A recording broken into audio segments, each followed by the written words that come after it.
Now, here's the key question. It sort of seems like maybe our universe is like that. So, if it's like that, then can we still be morally responsible for the things we do? Like, if we do something, can we still be to blame for it? And in philosophy, there's just been a huge amount of debate about that for thousands of years, and especially picking up in the last few hundred years, with a lot of people saying that we still can be morally responsible even if everything's determined, and a lot of people saying that we can't. And so what we're trying to understand is, what we're trying to do is get some insight into that debate. Like, what is it that's drawing us toward one side, and what's drawing us to the other side? Why is this so confusing? What's pulling us in opposite directions about this question? All right, hey guys, welcome back to Inference Studios. My name is Elijah Ensene, and I'm joined with Dr. Joshua Knobe, pioneer in experimental philosophy, which is a pretty new domain of philosophy. Got your bachelor's at Stanford, PhD at Princeton, taught at UNC, and now currently teach at Yale. Your interests are moral cognition, intuitions on free will and consciousness. Do you think that's about right? Anything to add on? Yeah, you totally got it. All right, okay. It's great to be here. Thank you. Just like to start out, you've probably been asked this a bunch of times, but what is experimental philosophy? Because it's pretty new. I recently came upon it looking at the Knobe effect. But for people watching, what is experimental philosophy, and maybe an example for them to understand it completely? Well, experimental philosophy is this new movement that started about 25 years ago or so, and it's a movement that really brings together two fields that already existed before that. So on one hand, it's obviously drawing on philosophy. So in philosophy, there's this really long tradition going back millennia of coming up with these little cases, these little thought experiments, and thinking, okay, imagine this case. Now, what would you say about it? Would you say that this thing is morally wrong? Or would you say that this person knows this thing, or that this thing caused that thing, or that this thing is a lie, or that these two people are friends, or that this is love, or something like that? And then the basic idea is that we can use that sort of approach to understand these really deep questions that philosophers are interested in. Like, say, we have a theory about love, and someone says, imagine this thing. Would you say that that's love? And then you could say, well, now, if we see that it's not, we can learn something about the nature of love. Then the other field that came up into existence just in the 20th century is this field of psychology or cognitive science. This idea of trying to figure stuff out by really running systematic, quantitative, experimental studies, doing statistics, trying to develop these theories that we can test using them and so forth. And then at the beginning of the 21st century, this confluence of those two things yielded this new approach, experimental philosophy, which takes that very traditional idea of philosophy of presenting these little cases and being like, what would you say about this? But then testing those experimentally using all the techniques of contemporary psychology, where we're systematically varying certain facts about these cases, then giving them to a sample of participants, then seeing whether changing the case in a certain way ends up having an impact, and then using all the usual tools of statistical analysis to figure that out, and so forth. Thank you. One of the biggest questions I think we can look into with experimental philosophy is the relationship between free will and determinism and moral choice. I think in your paper, The Free Will and Scientific Vision, it seems like it kind of replicates almost the Knobe effect in principle, where you have the outcomes determine whether or not the choice was done with free will or not, versus the other way around. And so what can experimental philosophy tell us about free will and how people view morality in that case? Oh, yeah, it's a great question. So, first of all, let's just explain the basic kind of thing that we're trying to understand, and then we can talk about how we can understand it using experimental methods. But the basic thing we're trying to understand is something that people have been talking about long before there were any experiments. It's just a really fundamental problem in philosophy. And this is the problem. So, suppose it turns out that our universe is determined. So, everything that's happening right now is caused by something that happened a little bit earlier, which is completely caused by something that happened a little bit earlier before that, a little bit earlier caused by something that happened a little bit before that, and so forth. And imagine this just extends back all the way to the beginning of time, so that if you knew what was happening a million years ago, you could think about what would happen the next second, and second before that, and after that, and so forth. And then you'd predict that you would be born, and that you'd start this interview series, and all the stuff, everything about that you ever do, it would already be predictable from how the universe was before you were even born. Now, here's the key question. It sort of seems like maybe our universe is like that. So if it's like that, then can we still be morally responsible for the things we do? Like, if we do something, can we still be to blame for it? And in philosophy, there's just been a huge amount of debate about that for thousands of years, and especially picking up in the last few hundred years, with a lot of people saying that we still can be morally responsible even if everything's determined, and a lot of people saying that we can't. And so, what we're trying to understand is, what we're trying to do is get some insight into that debate. Like, what is it that's drawing us toward one side, and what's drawing us to the other side? Why is this so confusing? What's pulling us in opposite directions about this question? Interesting. Okay, and so uh, there's like this kind of like chain, right? I guess when I read some of your work, right, people sometimes take like a transcendental view of how people form beliefs. So when you look at like the environment before and the action cause, they seem to think that they're incompatibilists about decision. And so, uh, can we conclude that most people are incompatibilists, or is there something deeper? Yeah, there is something deeper. So when you look at these studies that have been done on this question, you don't find that the answer is just people think that if everything's completely determined, then you can't have free will. And you also don't find that people think if everything's determined, then you can have free will.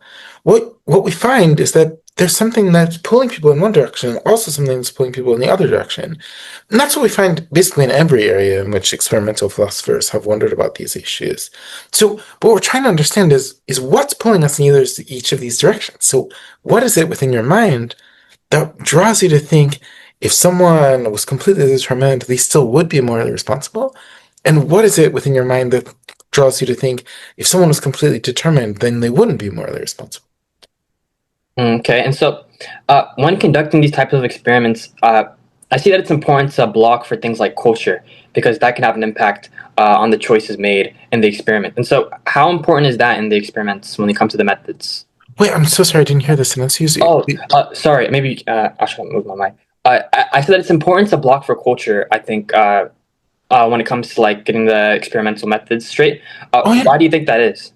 you know, a really striking thing that we found in these studies is that it isn't important to look at Oh, wow. culture. Okay. So that a really striking thing is that you might think people in all different cultures would think differently about this type of question. And then we really are finding that there's a striking similarity across cultures in how people think about these questions.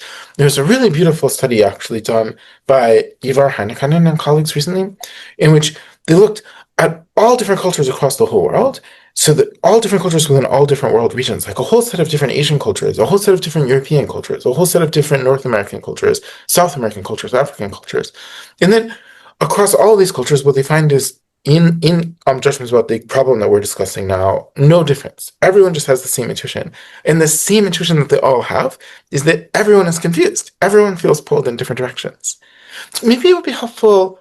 I could just talk about one of the experiments that we did to try to get Okay, at. sure. Oh, yeah. So trying to get at why people are drawn to one thing and why people are drawn to another thing, we ran a study in which participants were randomly assigned to one of two conditions. So in one condition, they were told, imagine there's this universe, we'll call it Universe A. And Universe A is this universe where everything that happens in this universe is completely caused by what happened before it, which is completely caused by what happened before it, and so forth, all the way back to like the Big Bang. So suppose you decide right now to get some French fries, then your decision to get some French fries is caused by what happened before that, which is caused by what happened before that, all the way back to the Big Bang. So if we knew how things were like 1 second into the existence of the universe, that could be enough to predict that you would be born and eventually buy these French fries. And then participants were asked in one condition, in this universe, can anyone ever be morally responsible for anything they do? And in that condition, participants overwhelmingly said no. No one in the universe could ever be morally responsible for anything. In the other condition, we said, okay, imagine this universe, Universe A, is described exactly the same way. Mhm. And then instead of asking the abstract, can anyone in this universe ever be morally responsible for anything they do, we asked about one particular person in Universe A. So we said, imagine that in Universe A, there's this particular person, Bill. And Bill falls in love with his secretary, so he decides to leave his wife and family. So he decides to set up an incendiary device in his basement that burns them all to death. Is Bill morally responsible for what he did? And in that condition, people overwhelmingly say yes, he is morally responsible. So in the abstract, when they're asked, is anyone morally responsible for anything they do in Universe A, they say no. But if they're told, imagine this one guy in Universe A who does this really horrible thing, is he morally responsible? Then they say yes. And at least you might think that's starting to give us some insight into what this tension is, why we're sort of drawn to thinking that these people are morally responsible, but also drawn to thinking that they're not morally responsible. Interesting. I think that touches. I think I've seen another thought experiment like that, where it's like the disorder, where like the abstract question is, would they be morally responsible if anybody could have this disorder where they do things they can't control? But when you give them the concrete one, where he sexually assaults women, they consider it immoral. They Yeah, can't consider him responsible. So the emotions play a real part, uh, and so uh, when we look at these intuitions, do you think if someone objects by saying, well, we can't understand the metaphysics of free will and the metaphysics of causation and how they relate and the metaphysics of morality by looking at intuitions, and some would say that it's not important to look at intuitions because they don't answer the metaphysical questions. Are they confused on what's an important question in philosophy, which includes like intuitions, or can we actually use intuitions to understand metaphysics? yeah, it's a great question, and there are reasonable opinions on both sides of this question. I don't mean to disagree with the people who say there's something else that we should be doing. In this case, at least I think they they most of us find ourselves feeling confused. That when you think about this question about the relationship between free will and determinism, it's a confusing question. You just feel drawn in different directions. And then what we're trying to do is just get some insight into the confusion. What is the roots of it? What are the roots of this confusion? What's making people feel conflicted about it? And then at least this seems to be providing some evidence about that, about the root of the problem. Why is it that we're feeling conflicted in these cases? But of course, someone might say the way out of the problem is to do something other than thinking about what our intuitive response is, some way of philosophizing about it that involves something other than the kind of thing that we're doing. And I'd be very open to hearing about other approaches. And so back on like the topic of like the experiments, correct me if I'm mistaken, but in the abstract hypothetical where instead of it being your choices are determined, it's your beliefs. And so in the world in which like the past is determined from the very first second of the universe, the question is, and I think one of the papers that I read was that are your beliefs then determined by the prior state of affairs? And if I'm correct, do people agree with that or disagree with that? Wait, that's a great question. So, this study that you're talking about, I mean, I did some work on it, but the key insight was from these two other people, Dylan Murray and Eddie Namias. And here's what they did. So they said, so first of all, maybe before I talk about what they did, let's just talk about a philosophical distinction. So a philosophical distinction between something being determined and something being like fated to happen.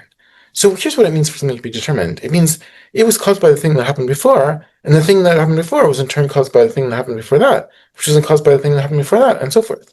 So if the stuff you're doing right now is determined, probably it was caused by what's going on in your mind. Like, certain intentions you have, or beliefs, or certain values you have.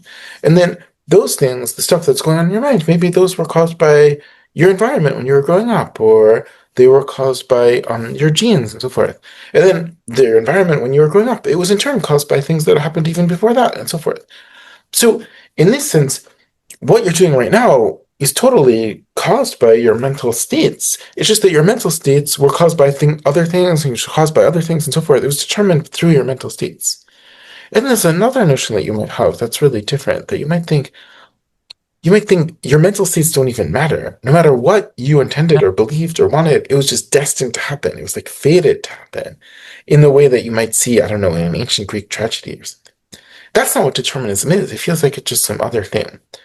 So these two people, Murray and Namias, they gave people this story. Like, imagine there's this universe A, everything's caused by the thing that happened before it. And then they asked them, instead of the question, is this person to blame? They asked, okay, in this story, is it the case that the person would have done something different if they had had different beliefs or different, intentions, or like wanted different things? And participants just said no, that it wasn't the case, which seems to indicate that people are thinking of what it is to be determined in a very strange way. They're thinking of it as somehow involving being fated to do something. That's interesting. So, uh, they make a distinction there. That's interesting. I didn't think of it that way. So, uh, when they know that it's determined, wait. So they have this different conception of determinism than I guess like colloquially understood. So they can agree on the fate part, but not like the decision making process being determined. So do you think there's like a next step for experimental philosophy regarding these questions? Because this is a pretty recent domain of philosophy. What do you think the next step is? Because I think we're in the moment of experimental philosophy, and the next step. It's not like the traditional schools of thought like theology or epistemology. I think we're in the moment about experimental philosophy. So what's next? Oh, what's next for experimental philosophy? Well, I don't I don't know the answer about what's next because no one ever knows when something happens. It's usually not the case that before it happened, people knew it was going to happen and they were like already predicting it. But I feel like there's a pretty clear sense that I have of what how things are changing over the time. And the clear sense I have of how things are changing over time is it used to be that experimental philosophy was this really specific thing. It was like this thing that was happening in the Department of Philosophy. And then there were these people elsewhere in the university, I don't know, people in linguistics, economics, psychology, anthropology, and those were sort of these separate things. And over time, I really feel like that's changing. That what you see happening is that there are these people in philosophy being like, okay, we're going to do experiments in philosophy, and then there are these people in the law school saying we're going to do these experiments to address kind of questions that we face about the law. And there's people in the linguistics department saying we're going to address and run these experiments to address questions we face about linguistics. And then the people in anthro and the people in political science and so forth. And more, it feels like these things really are emerging and they aren't really becoming as much separate fields. There's really becoming this one unified attempt to just get the answers to these questions.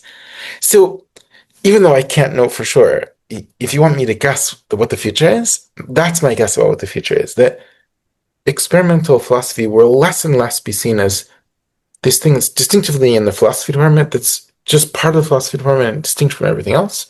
And it'll become much more part of just this interdisciplinary attempt to just find the right answers to these questions without regard to which discipline's the one doing it. I think that's interesting.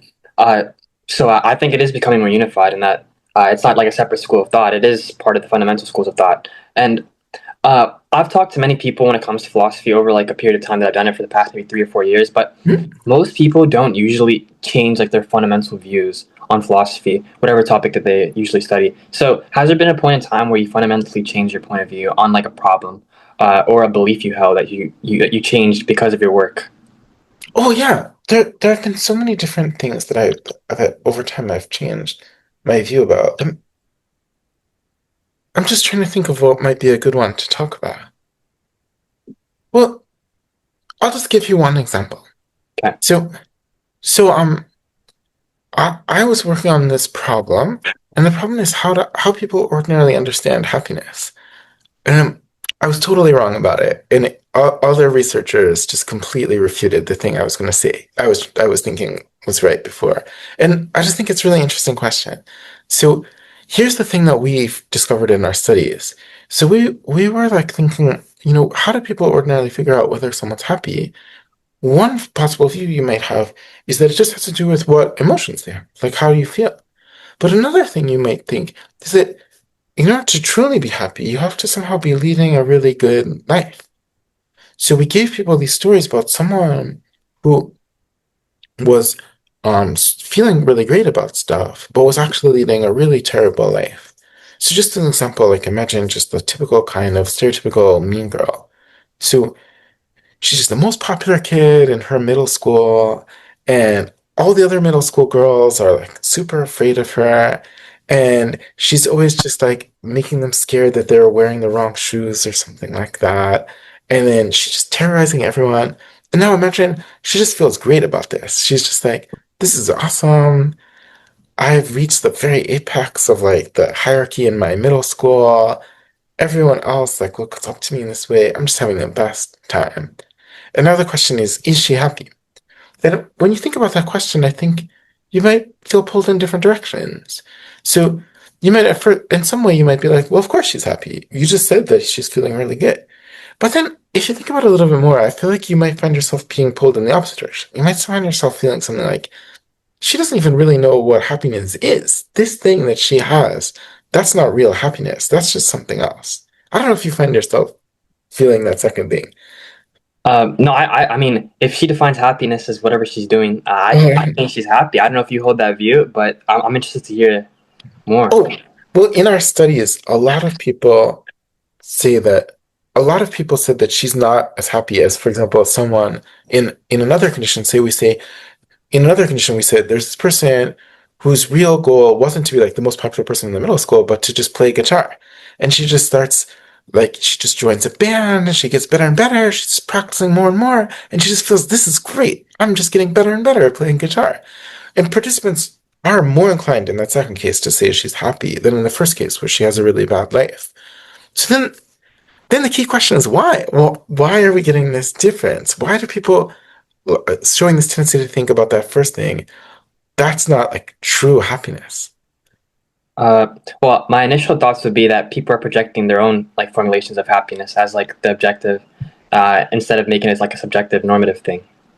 Oh, wait, so do you mean by their own, do you mean like that they're influenced by just what would make themselves happy? Yeah, yeah, yeah. Yeah. Wait, that totally makes sense. And we were initially thinking that might be right. But then there was a really nice paper by Sven Nylund that tried to argue against that. So in this paper, Nylund he told people about to ask people to mention someone who's not, the opposite of the mean girl that we're describing, someone who's just much more morally good than they are. So instead of mentioning someone who's more morally bad than you are, it's mentioning someone who's opposite of you but in the other direction. So this person they're told to imagine that he gets a medical degree and he could easily have like this, just this cushy life and um just live, get a lot of money and have a nice job and so forth. But he decides he doesn't care about all of that. He just wants to help people who are truly suffering. So he leaves for some place in the developing world and he's working with people in some like war-torn region, people in a refugee camp. Every day there's suffering all around him and he's just trying to help these people. And then he has this feeling like, but this is what I was made to do. This is like the purpose of my life. And so even though there's so much suffering around him all the time and he hardly ever gets a break and he's like making very little money and or having very little success in the normal sense, he just feels really good about his life. In that case, 100% of people are like, he's totally happy. But then, I don't know if you feel it, but you might think, if you were in that situation, maybe you'd be like, this is really pretty rough. Like, this is a really difficult situation to be in. So somehow, it seems like that effect that we're talking about, it arises when you're talking about someone who's less morally good than you are, but it maybe doesn't arise when you're thinking about someone who's more morally good than you are. That's interesting. So in the scenario where if you input yourself, you wouldn't think that you're happy, but you do think he's happy. Yeah, That's yeah. that's interesting. Uh, So Go ahead. Sorry. no, certain. Oh yeah, yeah, yeah. Uh, I mean, so your initial thoughts were that the person is like subjectively interpreting its happiness by placing himself in the scenario, but now you realize that that's not the case about intuitions. So, Oh, sorry. What we thought it was that maybe oh, it's similar to certain other concepts that we're trying to study. So we were thinking, like, consider just as you might think of the concept of like true happiness, you might think of the concept of like, for example, a true scientist or a true friend or a true artist, um, like a true work of art. And it feels a little bit similar. So we were thinking like something like, suppose you're thinking about what it is to be, for example, like a true Christian. Then you might think, you know, there's some sense in which if you go to church every Sunday and you say all these prayers all the time and whatever, then you're a Christian. But then imagine you do that stuff. You go to church every Sunday and you say all these prayers, but you don't really have compassion for other people. You're not, you don't really have humility. You're just trying to rise up in the corporate world and get more and more money. Then, even if you go to church every Sunday and say grace before every meal or something, you might think there's some deeper sense when you're not a Christian. Or similarly with scientists, I don't know. See, you're working as a physics professor, but you're not really trying to find the truth. You're just trying to like get lots of money by, I don't know, writing grants about whatever's the hot latest topic. People might think you're not really a scientist. You're not a true scientist.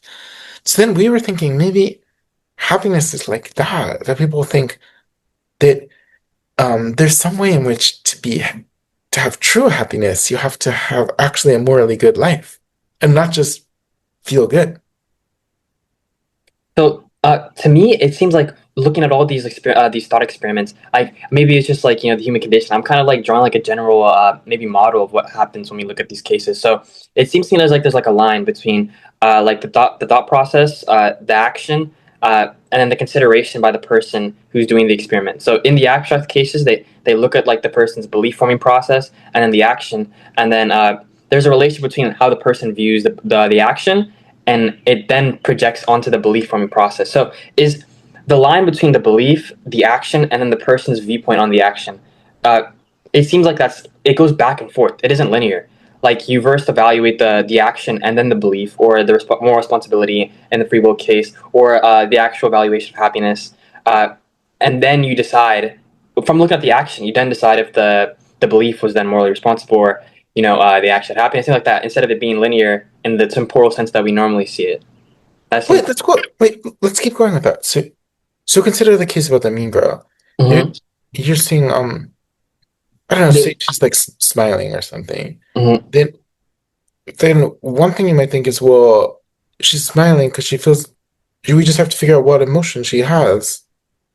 Wait, no, what is it? I want to understand the idea that. Can you apply it to the mean girl case? So Maybe it'd it's be kind of like in the mean girl case, it'd be that the action that she's doing is the smiling, right? That's the thing yeah, that we perceive. But the intention, and I mean not the intention because I know that the Knobe effect, but the reasons for why she's smiling is like the precondition to her smiling, the belief forming process. But yeah. the person either sees the belief forming process or the action of her smiling, and puts themselves in that scenario. So it's like a relation between, I think, like you sometimes judge the action first and then the belief forming process, or the belief forming process first and then the action. So it doesn't seem temporal, even though it is temporal. Like I've heard the analogy of like a house burning, where like there was an accident that caused the fire that caused the house to burn down, and so we Mhm. look at the destruction of the house, and then we look at the fire that caused it, and we give our credence as to which is responsible in the case of moral responsibility and free will. But that's like the same thing. The law, like this temporal notion of events that we project our own intuitions about in non-temporal sequence, where we look at the Mhm. action before we look at the effect, and vice versa, just depending on the context. And so that seems to be like the general principle when Oh we yeah, look at yeah. things like that. Oh wait, maybe we could switch it for this case. So maybe in the other cases that you were talking about before, it's like that the mental state precedes the action and causes the action. But in this case, maybe it's the other way. It's that she's doing all this mean stuff, and that's the mean actions that she's doing are causing her to feel great. And then what you might think is that, like, well, we'd just be like, well, independent of the actions, just how does she feel? But somehow our view, like, we're thinking about the actions first, and those are like leading us to think this certain thing about Yeah, yeah. that's how I feel about like the general principle. I mean, is there some type of convergence among like other thought experiments unrelated to like happiness and free will? Maybe like is like do you see this general trend when we're looking at all things experimental philosophy, or is there something I'm missing? Oh wait, and the general trend is that it's that That people are okay. Keep going. Oh yeah, that there's like the belief in from all the things that I've read about it. So especially the happiness scenario, giving me like more data to work with. It'd Mhm. be belief forming process action, and then the evaluation upon either of those, and whatever sequence is like.